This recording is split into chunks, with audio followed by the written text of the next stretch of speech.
بیا عزیزم اینو بخور آروم شو. گفتم نمیخوام، تنها بذار برو. تنهات گذاشتم که یکی از در خورد یکی از دیوار. چیه؟ داری کیف میکنی منو اینجوری میبینی؟ حرف مفت نزن بانی. مگه من با همون پراید مدل 83 داغونت انتخابت نکردم؟ مگه من با همون دوستت نداشتم که به خاطر یه دونه 207 ان کل زندگیمون رو خراب کردی، گذاشتیمون تا اینجا زیر قسط و بدهی.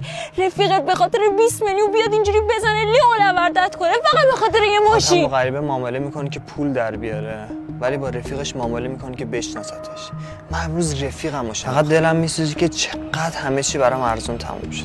اون 207 رو پس بده، قسط و قرضاتو صاف کن. من طاقت ندارم تو رو اینطوری ببینم. چی میگی؟ تو که عاشقش بودی، آرزوت بود که بخریمش. آره، چون نمیدونستم به خاطر رسیدن به یه چیز جوونیمونو، عشقمونو، روزای قشنگمونو، همه چیمونو، حتی رابطمون رو باید از دست بدیم. بابام میگفت تلاش کنی بهش میرسی. دست اونا شاید رسید، اما ما رسیدن رو ندیدیم، ولی خستگیشو تا دلت بخواد. الان میرم ماشین رو میذارم بنگاه.